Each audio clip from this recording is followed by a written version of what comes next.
Good afternoon, and again, welcome back. We're going to continue with the stimulating conversation that we had from this morning. All our panelists have made remarkable impacts in their careers, so we're going to be reading some highlights on their bios, but as you were here earlier, you might have seen some other highlights pointed out. To my far left is Dr. Michael Mitchell, an associate professor of African American Studies, with a joint appointment in criminology at the College of New Jersey, where he teaches courses on race, crime, and injustice, policing, social justice, and the school-to-prison pipeline. Dr. Michael holds a BS and a PhD in Administration of Justice from Texas Southern University, and a Master's of Criminology and Criminal Justice from the University of Texas in Arlington. Dr. Mitchell has both public and peer-reviewed publications on the topic of social justice, prison returning citizens, and policing in the community.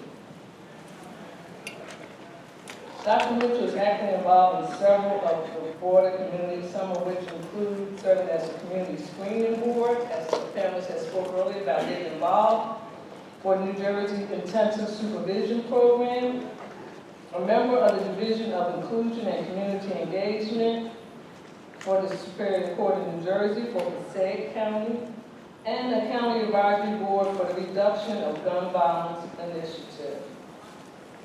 Dr. Mitchell. Anita Rasa is currently practicing as an associate public defender at the Defenders Association at the Philadelphia, and currently is in the felony waiver unit of the organization. A graduate from Widener, Delaware Law School, she serves as a Women Law Caucus president. She implemented a book club at the Baylor Women's Clinic, where 10 women in prison and 10 law school students read books and met every week to discuss assignments. While in law school, Anita spent her first summer interning at the Delaware Public Defender Office in 2017, where she worked with a team of women to help bring a juvenile life from home to his family after he served 20 years in the adult prison system and was expected to die in custody. When she's not working, she enjoys spending time with her family and her fur baby, traveling and just hanging out with friends. And full disclosure, Anita used to belong to Dade County.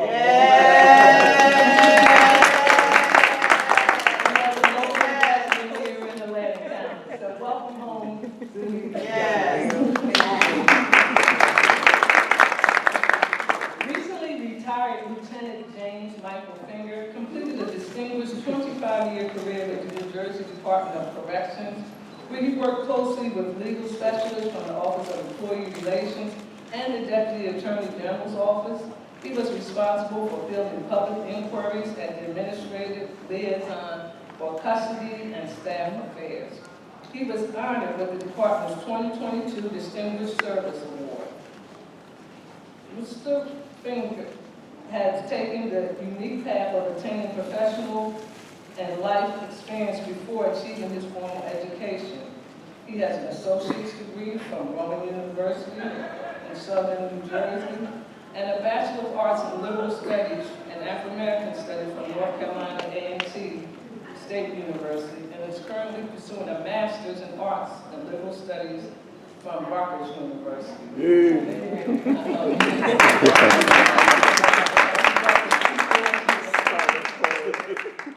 He's a lifelong resident of Cumberland County, a member of the NAACP. He believes that community engagement is critical for providing people with understanding of how historical factors shape beliefs, attitudes, policies, and laws that affect daily life. Lieutenant Finger. Former detective captain with the Atlanta County Prosecutor's Office in Mason, New Jersey, where he led the criminal investigation section. His journey into law enforcement was catalyzed by a deeply unsettled experience of being racially profiled by police. It was his grandfather's encouraged him to join law enforcement to integrate a meaningful change from within. Tim dedicated his career to transform the relationship between law enforcement agencies and the communities they serve. He is focused on innovative projects that offer alternative solutions to community aid issues, amend to rebuilding, and emphasize public trust in policing. Eventually, Tim transferred his government service to private practice, bringing his wealth of experience to the current role of counsel for Hellman, Conley, and Custom in Pennsylvania, where he specialized in civil rights matters. His multifaceted career, deeply influenced by personal experience and family guidance, has equipped him with a new perspective on the challenges of on opportunities facing our legal system today. This afternoon's panel, and as Diana took, I'm going to take a privilege as a former community supervising, I was a probation officer in family court. That's why I understand why the judge says you don't want to work in family court. And then I retired as a parole officer, so I understand the need for this conversation. Thank you so much.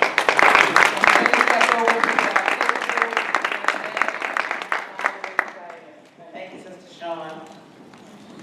Okay, I think all of you were here for this morning's conversation. So we're going to sort of have the same format. If there's anything you want to follow up on from this morning, feel free to do so as we talk through the issues for conversation. So I will start with us asking each of you, as I asked the first panel, what got you here? What motivated you into this equal justice, social justice space? Was there anything that happened or anything that compelled you? What's motivating you to be involved and stay involved? The microphones are on the table. Each of you have to share. And just push it up. So good afternoon, everyone. It's truly an honor to be here today. I traveled from North Jersey, so about 2.5 hours to be here with you. It's going back to the question asked, how did I get here? I can answer that 100 different ways, but I'll limit my response. So first of all, I grew up in the South. I'm from the state of Texas. So I grew up in the Dallas-Fort Worth metropolitan area, but I also have familial connections to the state of Mississippi. For the most part, most of my family came from the deep South. And so growing up, I recall listening to stories from both of my grandmothers about what it was like, coming up in the deep South in the early 20th century, seeing the horrific, the horrific and insidious nature of racism, face to face. Seeing what it was like to, for example, go to colors-only water fountains in restrooms. I recall growing up and listening to conversations from my maternal grandmother who, even to this day, has never driven a day in her life, has never read one word a day in her life. And not because she did not want to attend school, but simply because she grew up in an environment, in an area, and really in a culture and in a time frame where for black people, specifically black women, it was, there were structural impediments to her receiving an education. And so working in the fields is how she supported her family. And so if I had to, again, think back to the origins of how I got involved in social justice work, it's looking at the struggles and hearing the stories of my own family members. As I came up as a young black man in the South, I remember on several occasions going to football games, going to public events where I was either harassed, targeted, or singled out because of the color of my skin or the color of skin of my friends that I was around. And so for me, getting more formally involved in social justice work, in my professional work, but also my professional volunteer service, it came about from just seeing so many individuals that look like me, but also in other communities of color, just again, systematically being excluded. And so I saw later on in life, in my early adulthood years, that hey, you had the opportunity to attend an HBCU, you had a chance to go to an HBCU on an academic scholarship, So take advantage of this opportunity. And it was when I attended Texas Southern University in Houston, Texas, where I was introduced to some mentors who were, not only either graduate students or even faculty who were involved in social justice work, but these were people who had devoted their lives to serving communities of color, but specifically Black communities. And so I saw, again, I was in spaces where I saw people who looked like me, or people who were also of color, who had similar shared experiences. And so I capitalized on my education and the access that it provided me. And today I try to simply give back. And so not only am I a professor at the College of New Jersey, but in the classroom I tell my students that, hey, the conversations that we're having, the topics that we're discussing and breaking down, we're not going to effectuate change if these conversations stay inside of these classrooms, if they stay within these walls. And so we have to go beyond the university, we have to go beyond the ivory tower and really engage in communities and engage in social justice work. And so that's what I try to do. I try to be an example. I try to be more than a mouthpiece that can speak about issues, but actually point students, community members, the public, show them that, hey, not only do we need to educate ourselves, but we have to we have to get outside and actually do the work. And I like that on the first panel it was mentioned that activism or even social justice work doesn't mean that you have to engage in protest. It doesn't mean that you have to engage in direct action. I also heard about social media on the first panel. There are a variety of ways in which you can do this work. And so in my 31 years of living, I've seen so many clear examples of people who have dedicated and sacrificed their lives to ensuring that we live in a more diverse, equitable, and just society. And so I'm just here trying to be a part of that.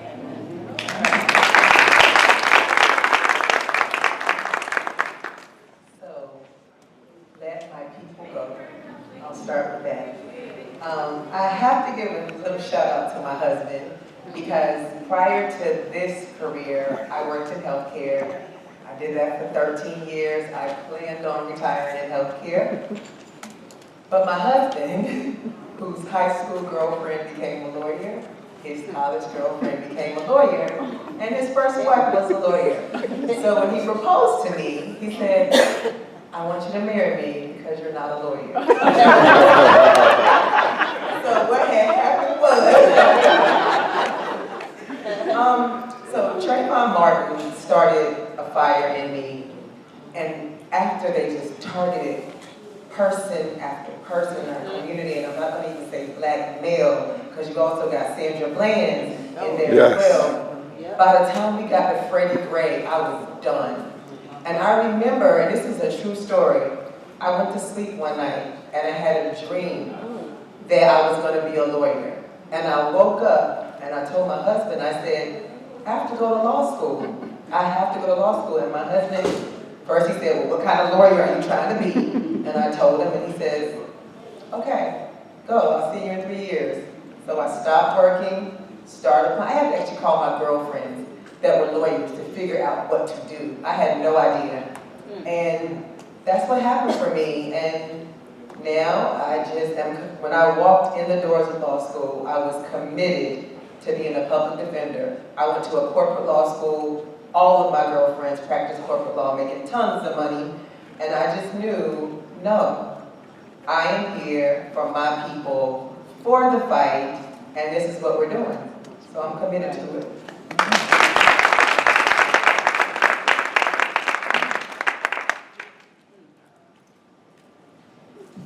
Okay. Good afternoon, everybody. Thank you all for coming. Thank you to TKO chapter for putting this on. This is wonderful. So, for me, personally, how I got involved in this, it's amazing that time frame that she just spoke of. But it wasn't Trayvon Martin's case for me. It was Tamir Rex's case. Just seeing that video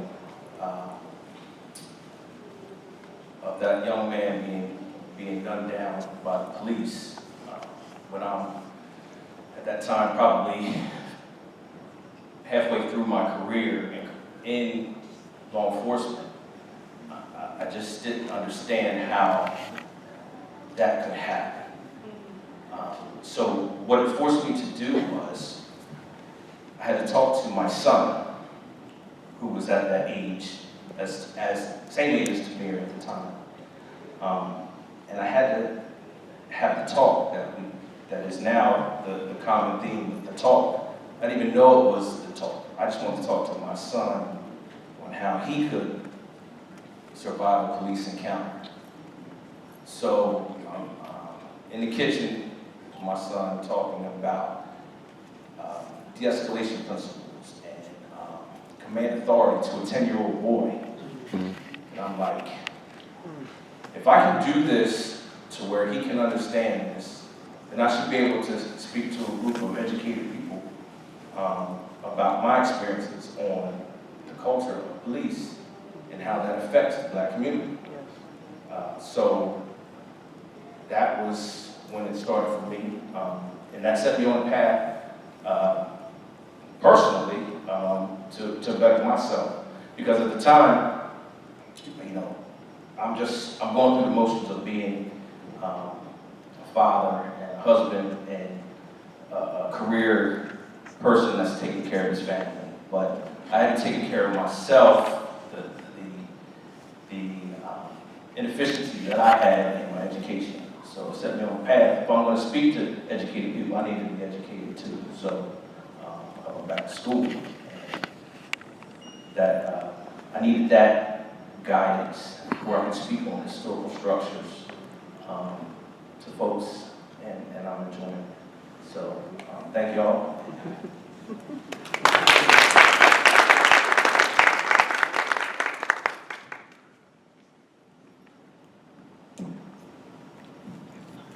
Good afternoon, everyone, and again, thank you all for being here. So you heard much of my bio, and I'll fill in some gaps. When I was a very young boy, I had a friend who we had this thing about airplanes. I don't know where I got it from. I just loved airplanes. And his father would take us to the airport so we could watch planes take off and land. Back in the day when you could just walk into an airport. And so it really just got me wanting to be a pilot most of my juvenile life. And I had posters all in my room and everything. I focused my education on mathematics in high school, taking the hardest courses I could take, and doing well. And so I applied for and was accepted to aeronautical science program at Embry-Riddle in Florida. Did the financial aid package, and I came up short. I had a part-time job at the time, and I was talking to a retired police officer who's actually retired director of public safety, and telling him my situation, why I was all upset. And he says, well, look, take the police test, become a police officer for a couple of years, you can save the money, and then you can go to school. And I thought about it, so all right, I could do that. So I figured out how to take the police test. 6 months out of high school, I was standing in the academy, being screamed at for reasons I have no idea. And I was on my way to becoming a New Jersey State Trooper, actually. And so, unfortunately, I failed a critical exam in May of that year, 1985. And I was recycled, meaning I had to leave and come back. And that same month, my father passed away. And so, my parents were separated, my mother lived down here in South Jersey, my father still lived in Newark. And so I was there with my grandparents trying to take care of funeral arrangements. I had just dropped them off from coming back to the funeral home when I was accosted by 3 undercover police officers. They claimed the case of mistaken identity, but the situation unfolded in this order. They pulled up, blocked my car. I thought I was being carjacked. I backed up. As I was backing up, one of them shot at me. The bullet missed, went behind my driver's side seat to the rear seat, at which point I realized I should give up. So I got out, tossed the keys inside, and said, okay, take the car, have a nice life or something smart like that. And as I was walking away, they said, well, we're going to take the car, we're taking you too. And the fight was on, and I lost. And so once I realized they were police officers, I'm like, well, you guys are making a mistake. What is this all about? It took some doing. My former sergeant actually called their sergeant to tell them, you made a mistake, he's not what you think. Then they came in and said, oh, well, we made a horrible mistake, we're sorry, but we discharged a firearm, so we're going to charge you anyway. 3 counts of aggravated assault police officer. Remember, the story started with them shooting at me. So nevertheless, I had to navigate my way through the criminal justice system in Essex County, and it was my grandfather, who just buried his son, who was my rock. And he said to me, listen, you should go be a police officer. He said, you can protest, you can be upset, and you have every right to be. But if you really want to make change, get inside and make it one day. And eventually, with that talk that we've had numerous times, he wore me down and I decided to go back. With that singular mission, that I was going to be a police officer to make change. And I'm happy to report, even though once I got in, I was more focused on my career and trying to advance in my career, but eventually I ended up, I was a lieutenant, and I ended up in policy. And I'll never forget this, I'm sitting at my desk, and it dawned on me that my grandfather is getting what he wanted. That I actually have the opportunity here to influence policy. And I'm happy to say that I've rewrote every single policy for the Atlanta County Prosecutor's Office. I did it with an eye to the community and making sure that we have a voice in what's happening.